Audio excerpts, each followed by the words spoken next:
अस्सलामुअलैकुम। उम्मीद करता हूँ कि आप सब खैरियत से होंगे। आज का जो टॉपिक है वो है what is a sentence and it's kinds. इसमें सेंटेंस और इसके किस्म के बारे में बात करेंगे। चलो शुरू करते हैं। What is a sentence? A group of words which give complete meaning and sense is called sentence. यानी ग्रुप ऑफ वर्ड्स जो हमें कंप्लीट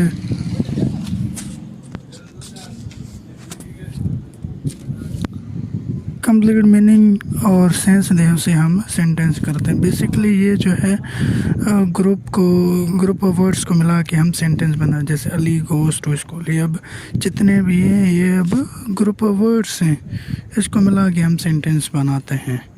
तो मैं उम्मीद करता हूँ सेंटेंस के बारे में आपको मालूम हो चुका होगा।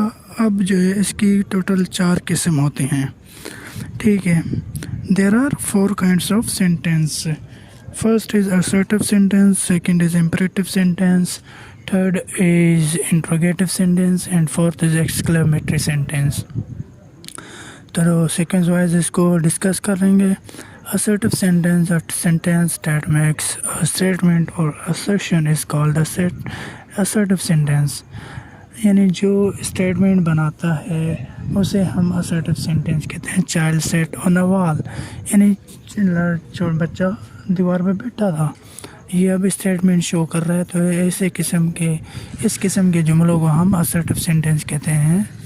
अब दूसरा है, सॉरी यहाँ पे नंबर की थोड़ी गलती हो गई है, imperative sentence. A sentence that express a command is called imperative sentence. यानी इसको उर्दू में हकमी जुमला भी कहते हैं, जो हुक्म जाहिर करता है, कमांड जाहिर करता है, उसे हम इम्परेटिव सेंटेंस कहते हैं। अब for example stand here be quiet, अब यहाँ पे खड़े हो जाओ, ये अब क्या है, ये एक हुक्म है। और बी क्वाइट, ये खामोश रहो, ये एक हुक्म है। जब क्लास में कोई टीचर इंटर होता है तो बच्चे शोर करते हैं, तो वो बच्चों को हुक्म देता है, इंस्ट्रक्ट करता है कि भाई खामोश हो जाओ, बी क्वाइट। तो तीसरा है interrogative sentence. A sentence that asks question is called interrogative sentence. Simply जो भी सेंटेंस आपसे सवाल पूछे उसको हम इंट्रोगेटिव सेंटेंस कहते हैं। जो जैसे फॉर एग्ज़ाम्पल यहाँ पे मैंने एग्जांपल दी हुई है, वेयर डू यू लिव, ठीक है। अब यहाँ पे आपसे सवाल कर रहा है कि आप कहाँ पे रहते हैं।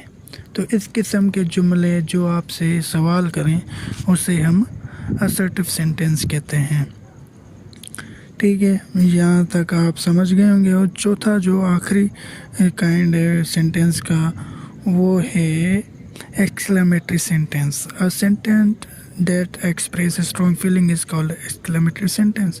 यानी वो जुमला जो मतलब स्ट्रॉन्ग फीलिंग यानी सडन फीलिंग जाहिर करे उसे एक्सक्लेमेटरी सेंटेंस कहते हैं। यानी अचानक वाली फीलिंग्स, जैसे how cold the night is, यानी कितनी ठंडी रात है।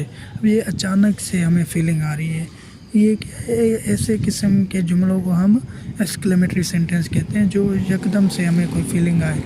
जैसे किसी की हम मौत की खबर सुनते हैं, उदास हो जाते हैं, तो ये क्या एक्सक्लेमेटरी सेंटेंस है। और इसको पहचानने के लिए आप ये जो एंड में ये निशानी देख रहे हैं ना, जो मैंने दी हुई है, ये निशानी किसी भी सेंटेंस में आए तो आप इजीली समझ सकते हैं कि ये एक्सक्लेमेटरी सेंटेंस है। अब तक के लिए इतना काफ़ी है। मैं उम्मीद करता हूँ आपको सेंटेंस और इसके काइंड्स के बारे में मालूम हो चुका होगा और आप इजीली पहचान सकते हैं कि कौन सा इम्परेटिव है, कौन सा इंट्रोगेटिव है, कौन सा एक्सक्लेमेटरी है। तो अगर मज़ीद आप इंग्लिश के बारे में वीडियो देखना चाहते हैं तो हमारे पेज को लाइक करें, ठीक है, और सब्सक्राइब करें।